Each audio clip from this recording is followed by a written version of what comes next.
What would you do if the one thing keeping a war veteran's spirit alive was silenced by a single complaint? In the quiet hills of Willow Creek, where the air smells of fresh hay and wildflowers, a storm was brewing, one that would pit a community's heart against the sharp edge of one woman's wrath. This is the story of Karen Whitmore, a retired veteran named Amos, and a twist of fate that would leave a town forever changed. Amos Hargrove, a grizzled 72-year-old Vietnam War veteran, lived on a modest farm at the edge of Willow Creek. His days were simple: tending to his chickens, pruning his apple orchard, and listening to his old transistor radio. That radio, a relic from his Army days, crackled with classic country tunes and the occasional veterans talk show. It wasn't loud, barely audible beyond the fence line, but it was Amos's lifeline. The music drowned out the echoes of gunfire that still haunted his dreams, and the talk shows reminded him he wasn't alone. His farm, with its peeling red barn and wildflower patches, was his sanctuary, a place where he could heal from wounds no one could see. Enter Karen Whitmore, a newcomer to Willow Creek. Karen had moved from the city, chasing the rustic charm she'd seen on lifestyle blogs. She bought a sleek modern house just across the road from Amos's farm, complete with a manicured lawn and a white picket fence. Karen was the kind of woman who carried a planner everywhere, her life a series of checklists and complaints. To her, Willow Creek was perfect except for Amos's radio. "It's noise pollution," she'd mutter, glaring at the faint twang of Johnny Cash drifting over the breeze. She'd decided, within weeks of moving in, that the radio had to go. One crisp autumn morning, Karen marched to Amos's gate, her heels clicking on the gravel. "Mr. Hargrove," she said, her voice sharp enough to cut glass, "your radio is disturbing the peace. I'm trying to enjoy my coffee in silence, and all I hear is that racket. Turn it off, or I'll report you to the town council." Amos, leaning on his rake, squinted at her. His weathered face, etched with lines from years of service, stayed calm. "Ma'am," he said softly, "that radio's been with me since '68. Keeps me company. Ain't hurtin' nobody."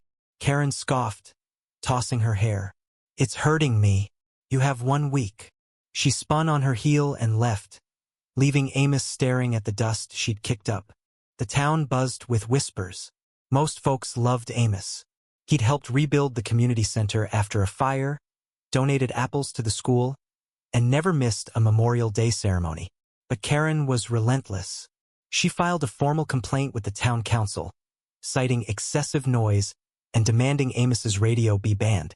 The council, a group of well-meaning but spineless locals, caved under her pressure. They passed an ordinance: no outdoor radios on private property. Amos was served a notice to comply or face a fine he couldn't afford. The radio went silent. So did Amos's spirit. I watched this unfold from afar, my heart sinking. I'm Lila, Amos's cousin, and I'd grown up hearing stories of his bravery, how he'd carried 2 wounded soldiers to safety under fire, how he'd earned a Purple Heart but never bragged about it. I wasn't in Willow Creek often. My life as a military historian kept me on the move. But when my cousin called, his voice heavy with defeat, I knew I had to act. What Karen didn't know, what no one in town knew, was that I wasn't just Lila the historian. I was Colonel Lila Hargrove, a decorated officer with connections that reached far beyond Willow Creek. The twist came in the form of Tommy, a young delivery boy who'd overheard Karen's rants at the local diner. Tommy, barely 19, was a quiet kid with a stutter, often overlooked. But he had a secret. He was Amos's biggest fan.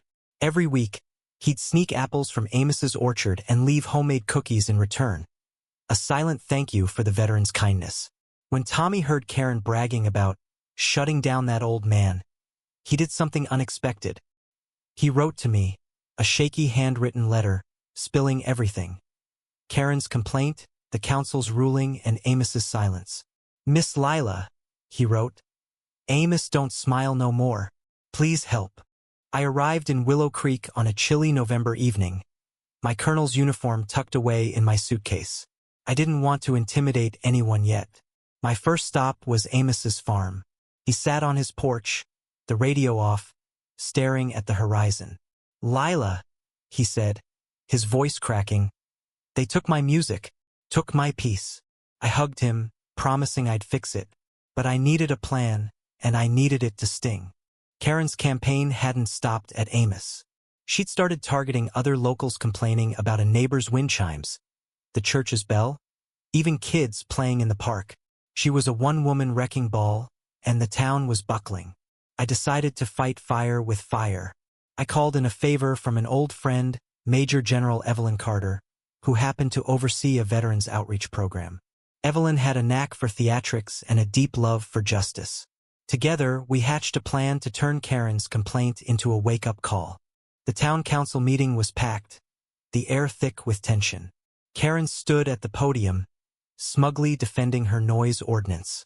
"Willow Creek deserves tranquility," she declared. "That radio was a nuisance." I waited in the back, Tommy at my side, his nervous fidgeting a reminder of why I was there. Then I stood, my voice steady but laced with steel. "I'm Colonel Lila Hargrove, U.S. Army. Amos Hargrove is my cousin, a decorated veteran who served this country while most of us were still in diapers. His radio isn't noisy, it's his lifeline. And you, Ms. Whitmore, have no idea what you've taken from him." The room fell silent. Karen's face paled, but she doubled down. "Rules are rules, Colonel or not." That's when Evelyn stepped in, her presence commanding. "Ms. Whitmore," she said, "I've reviewed Willow Creek's ordinance. It's flimsy at best. More importantly, Amos Hargrove's farm is adjacent to federal land, used for veteran rehabilitation programs. That radio is part of his therapy. You've disrupted a federally recognized recovery process." The crowd gasped. Karen's jaw dropped. It wasn't entirely true. Evelyn was stretching the facts, but it was enough to make the council squirm. Then came Tommy's moment. He stood, trembling, and spoke. Mr. Amos helped me when I was bullied. EL listened. His radio made me feel safe too. Why you don't know him, Miss Karen? You didn't even try." His words, raw and honest, hit harder than any argument. The room erupted in applause. Karen, cornered, stammered an apology, but it was too late. The council repealed the ordinance that night, and Amos's radio crackled back to life. You'd think that was the end, that justice prevailed. But life isn't that tidy. Amos, though grateful, never quite recovered his spark. The fight had drained him, reminded him of battles he'd fought long ago. He passed away quietly that winter, his radio playing Amazing Grace as he slipped away. Karen moved back to the city, unable to face the town's judgment. Tommy, inspired by Amos, enlisted in the army, carrying his mentor's courage forward. And me? I carry the weight of a victory that came too late. Willow Creek learned a lesson, but at what cost? Amos's radio wasn't just noisy, it was a heartbeat, a tether to a man who'd given everything for his country. Karen's complaint silenced more than music. It broke a spirit. And though I fought for him, though Tommy spoke for him, the bitter truth remains. Sometimes, even when you win, you lose. ND.